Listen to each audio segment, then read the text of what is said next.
Bonjour à toutes et à tous, et bienvenue sur la chaîne. Aujourd'hui, accrochez-vous, car ce que vous allez découvrir dépasse tout ce que vous auriez pu imaginer. Une simple journée. Un rendez-vous banal en apparence, et pourtant, tout bascule. Clotilde et Joachim, couple emblématique de l'Institut Auguste Armand, s'apprêtent à vivre l'un des moments les plus déterminants et les plus déstabilisants de leur existence. Depuis des semaines, ils se préparaient avec émotion et rigueur à accueillir Lou. Une petite fille de 6 ans, dans leur foyer. Tout était prêt, la chambre douce et rassurante, les peluches tendrement choisies. Les livres d'images alignés sur l'étagère. Leur rêve d'offrir un nouveau départ à un enfant prenait enfin forme. Mais voilà, la vie ne suit jamais le scénario qu'on a en tête. Ce jour-là, c'est une toute autre histoire qui s'écrit, avec fracas et imprévu.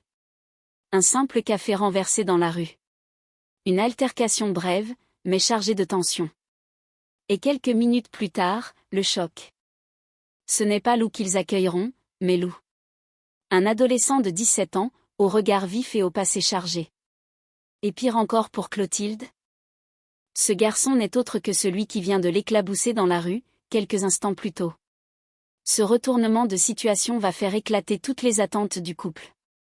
Une fillette douce laisse place à un ado imprévisible. Un projet de conte de fées se transforme en une épreuve bien réelle, pleine de maladresse, de méfiance, mais aussi, peut-être, d'opportunités inattendues. Clotilde, que l'on connaît rigide, perfectionniste, protectrice, saura-t-elle ouvrir son cœur à ce jeune garçon qu'elle n'a ni choisi ni prévu? Et Lou? Derrière ses excuses et son humour défensif, saura-t-il trouver une place là où, au premier regard, il semble si peu désiré? Mais ce n'est pas tout.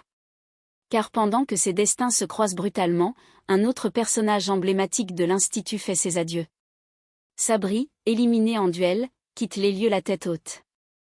Et ce départ, loin d'être une fin, marque le début d'une aventure hors du commun, celle d'un projet mêlant cuisine solidaire, intelligence artificielle, et rêve d'ailleurs.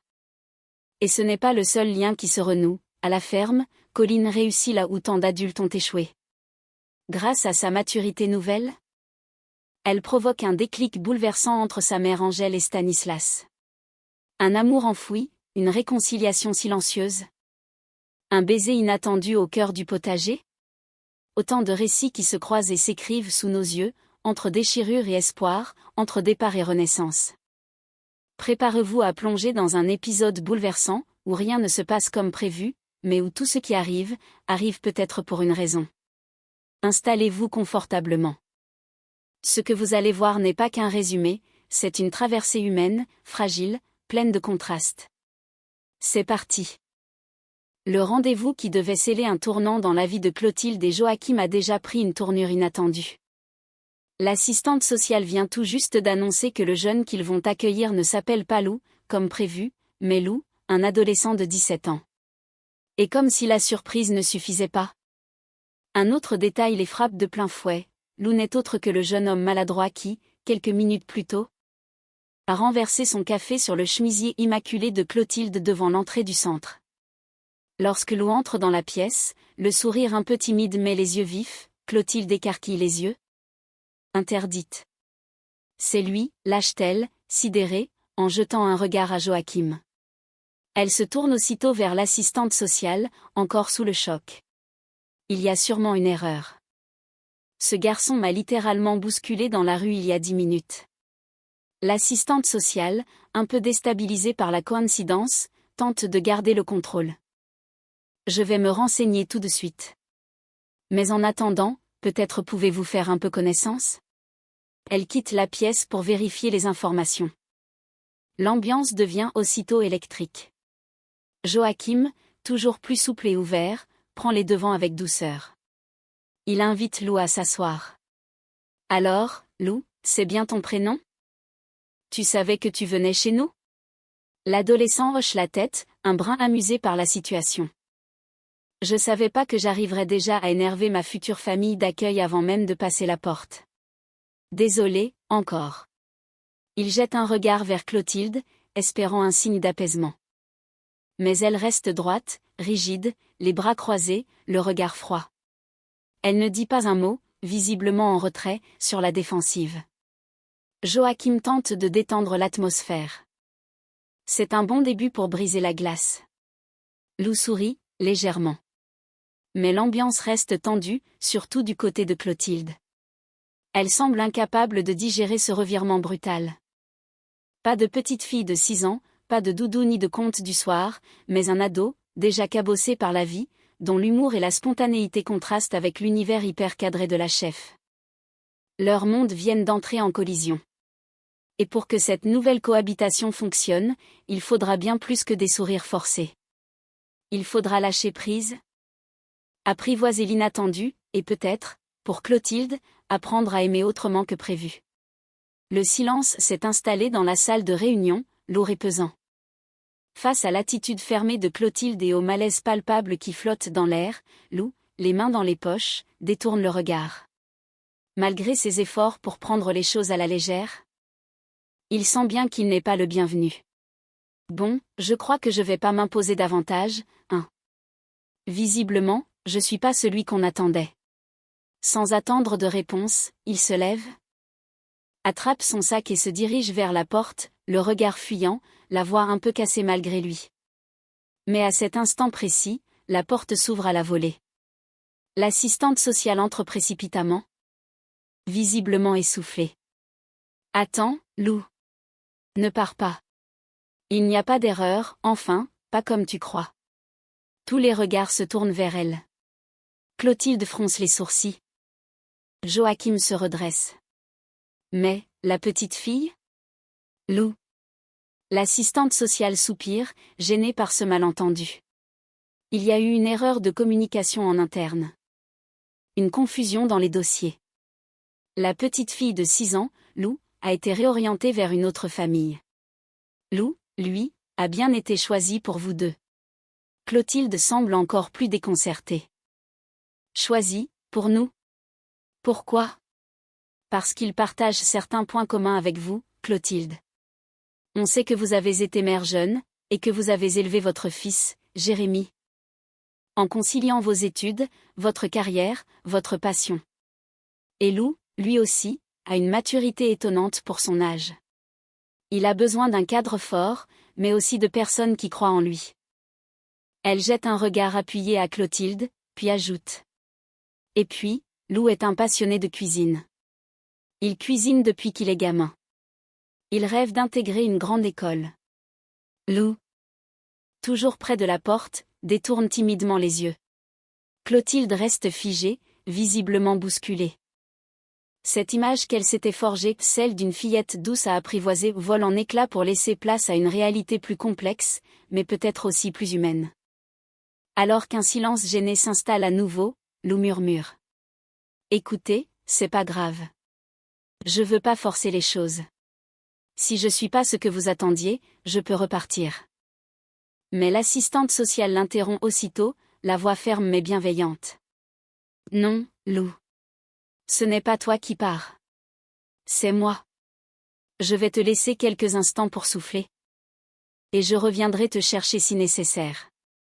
Elle le regarde droit dans les yeux, comme pour lui dire, tu mérites ta chance. Puis elle s'éclipse, laissant Joachim et Clotilde face à eux-mêmes.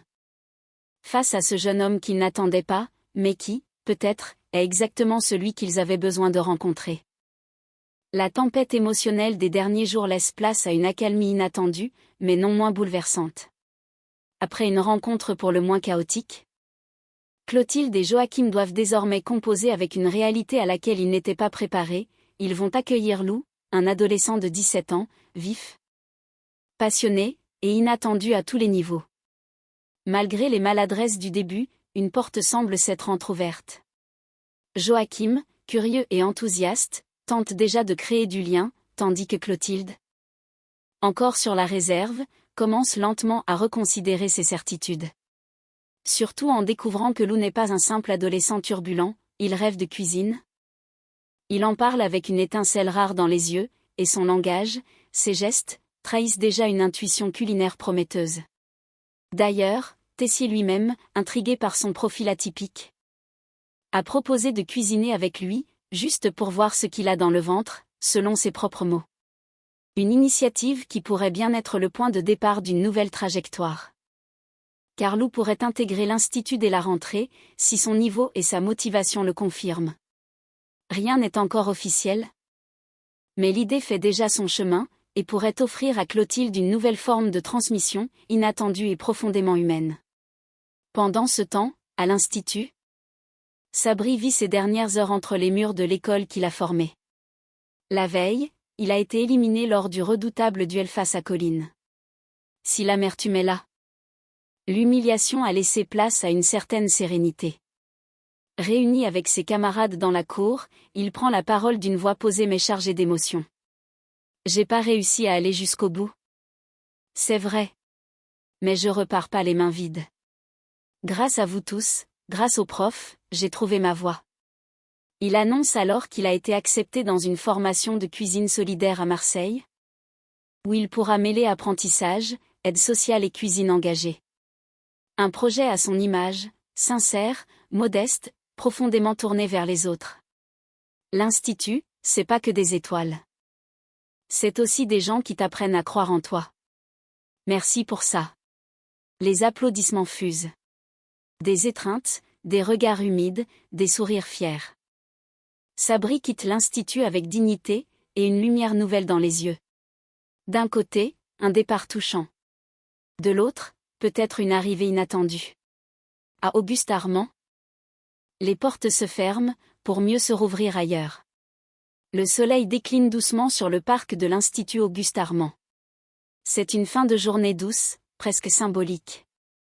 Sabri, désormais fixé sur son sort, rassemble ses affaires pour la dernière fois. Il ne passera pas en deuxième année. L'annonce a été dure à encaisser, mais Sabri a choisi de partir la tête haute. Réunis dans la cour, ses camarades l'entourent pour un dernier au revoir.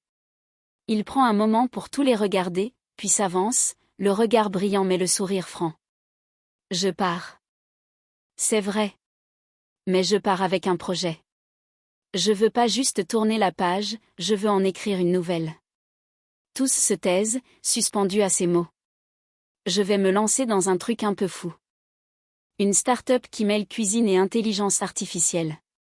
Une appli capable de générer des menus sur mesure en fonction des goûts, des allergies, des envies, et même de l'humeur. Un murmure d'étonnement parcourt le groupe, suivi par quelques sourires. Sabri, toujours aussi passionné, fait briller dans ses yeux l'étincelle d'un rêve à construire. Il ajoute, non sans malice. Bon, je vous préviens, si dans 2 ans vous entendez parler d'un resto connecté à Tokyo, ce sera peut-être moi derrière. Des rires, des embrassades, des poignées de main émues. Puis vient l'heure du vrai départ. À l'arrêt de bus, Olivia et Claire l'accompagnent, toutes deux très touchées. Ce n'est pas seulement un élève qu'elles voient partir, mais un jeune homme qu'elles ont vu grandir, douter, tomber, se relever, et se transformer. Ils se remémorent ensemble les premiers pas maladroits en cuisine, les coups de gueule, les confidences en salle, les rires partagés pendant les services. T'as été bien plus qu'un élève, Sabri, dit Claire, la voix un peu tremblante. Olivia ajoute, émue. Et moi? J'ai été fière d'être ta marraine cette année. Sabri esquisse un sourire malicieux, puis tend un petit paquet soigneusement emballé. Tiens, c'est pour toi. Cadeau de fin d'année. Olivia ouvre, et découvre une console de jeux vintage, un clin d'œil à leur conversation du début d'année. Elle rit, touchée. T'es incorrigible. Le bus arrive. Sabri embrasse l'une, serre l'autre dans ses bras. Merci pour tout. Vraiment. Et il monte dans le bus, direction chez son père, le cœur serré mais rempli d'espoir. Pendant ce temps, à la ferme, un autre destin s'écrit. Colline, apaisée après toutes les turbulences qu'elle a traversées, a fait un pas vers la réconciliation. Grâce à ses mots, à son honnêteté et à sa maturité nouvelle, elle a su provoquer un déclic chez sa mère. Angèle, bouleversée par le départ de Stanislas, a fini par comprendre qu'elle ne pouvait plus fuir ses sentiments. Quant à Stanislas, lui aussi transformé par les événements, a accepté de laisser tomber ses défenses. Et c'est Colline, cette fois, qui les pousse à se retrouver. Si vous tenez encore l'un à l'autre, c'est peut-être le moment de le dire. Avant qu'il soit trop tard. Angèle retrouve Stanislas au détour du potager. Ils se regardent. Longuement. Et dans un murmure timide, un baiser retrouvé, ils se remettent ensemble, avec prudence mais avec cœur. Ainsi se ferment certains chapitres à l'Institut, tandis que d'autres commencent, parfois là où on ne les attendait plus. Et voilà. À l'Institut Auguste Armand, les choses ne se passent jamais comme prévu. Mais c'est peut-être justement dans cette imprévisibilité que naissent les plus beaux récits. Clotilde et Joachim, qu'on croyait préparés à tout, se retrouvent face à une vérité qu'ils n'avaient pas envisagée, celle d'un accueil qui ne se planifie pas, qui ne se contrôle pas. Lou n'est pas la petite Lou qu'ils attendaient. Il est un adolescent avec ses blessures, ses rêves, son humour, et sa passion pour la cuisine. Et c'est peut-être précisément ce qui les réunira. Car derrière cette rencontre chaotique, se cache une chance inespérée. Un lien qui pourrait se tisser là où l'on croyait tout avoir perdu. Une transmission possible. Une nouvelle famille. Construite autrement. Pendant ce temps, Sabri tire sa révérence. Mais quel départ! Plein de dignité, d'espoir, de projets fous et lumineux. Qu'il s'agisse d'une formation solidaire à Marseille ou d'une start-up mêlant cuisine et intelligence artificielle. Sabri nous rappelle qu'il n'y a pas d'échec, seulement des transitions vers autre chose. Et Colline, apaisée, répare doucement ce qui semblait irrémédiablement cassé entre sa mère et Stanislas. Comme un trait d'union entre deux cœurs blessés, elle rallume une flamme que le silence avait éteinte. Ainsi se referme cet épisode fort en émotion. Entre adieux, retrouvailles, renoncement et recommencement, l'Institut Auguste Armand reste ce lieu de transmission, d'épreuve et de renaissance. Si cette vidéo vous a touché, je vous invite à mettre un petit pouce bleu, à vous abonner si ce n'est pas déjà fait, et à activer la cloche pour ne manquer aucun nouvel épisode. Et dites-moi en commentaire, pensez-vous que Clotilde réussira à s'ouvrir à Lou? Ce jeune garçon peut-il trouver sa place dans cet univers si codifié? Merci à vous d'avoir été là. On se retrouve très vite pour de nouvelles analyses, de nouvelles émotions et de nouveaux destins à l'Institut. Prenez soin de vous, et rappelez-vous, parfois, ce qui semble être une erreur est en réalité la plus belle des rencontres. À très bientôt.